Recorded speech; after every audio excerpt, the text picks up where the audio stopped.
Okay, now we're going to start with Shiatsu. Shiatsu actually means actually finger. Yatsu means pressure. So Shiatsu, finger pressure, so the Western term. These techniques are applied with the palm, fingers, elbows, knees, or feet of Shiatsu practitioners. Again, it regulates the flow of chi, or ki, some people call it, of energy, the body, stimulating the mind, body, spirit, and emotions to return the balance and harmony. Applying different types of pressure has different types of effects. Weak or medium stimulation promotes function of the nerve and muscles. It is used to rouse or excite the nerves. This is helpful when someone complains of fatigue or is in a weakened condition. And then strong or strongest stimulation reduces tight conditions. Strong stimulation restricts nerve function, and the strongest stimulation stops nerve function. This is beneficial for tight muscles, muscle twitches, and also spasms too. So that's the difference between that then. And again, types of techniques you can do with a press, knuckle roll, squeeze, knead, dig, drag, pluck, tweak, hammer, push, many other ones that we'll be going over then. You can use your fingertips, knuckles, elbows again. Okay, so even some people use tools, but it all depends what you feel comfortable with then. So again, for the direction of the technique, pressure should be even and the most often applied in the direction of the flow of the meridians.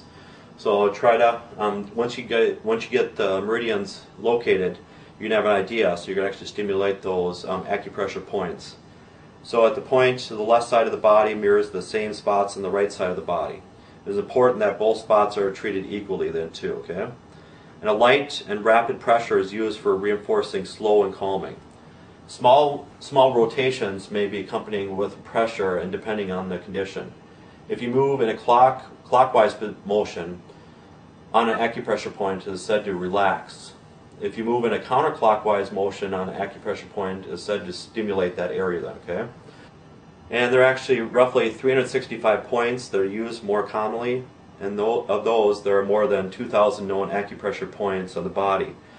But again, with Shiatsu, it's usually full body, but acupressure, that's usually when they come in with a certain ailment or problem, you're going to treat those areas to actually help try to affect it then. Locating acupressure points requires knowledge of the basic anatomy and the use of skeletal landmarks in the body.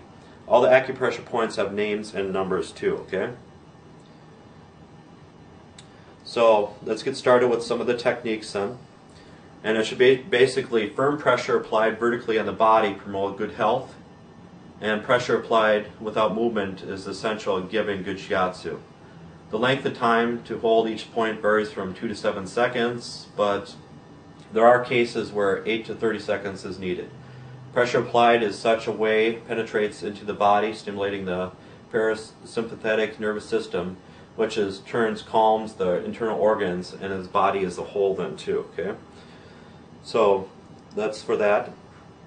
So what we're going to do is we're going to go in kind of slowly, okay? So you can go in for a few seconds, out for a few seconds. And you can actually stimulate all these areas too, okay? So especially like with the bladder meridian, remember there's 2 different lines that run down the side. But again, watch out for the dangerous areas. So again, the spine area, also the kidney region, the floating rib area. Make sure you don't push a lot of pressure straight in, so you can actually push into the vertebrae a little bit, but not actually on it then, okay? So you can actually use both like this, and just kind of leaning in like this then. And make sure you have good body mechanics, or you're kind of doing a lunge. And the nice thing is this too, is with Shiatsu, both people are clothed, so you can actually put your knee up on the table if it feels a little bit comfortable. And some people actually have a Shiatsu table, so it's actually half this height then. But the average person, they don't have the investments to actually get many tables, so you can actually lower it as low as you can. And I'll actually show you later some techniques you can actually perform on the floor then too. So just a regular mattress pad you can actually put on the floor to use those kind of techniques. So you can actually, fingers on top like this, and kind of rock into it, rock into the points. Or you can actually interlock your fingers like this. Make sure the bottom fingers are kind of relaxed like this. Heel the palm. Don't hyperextend like this.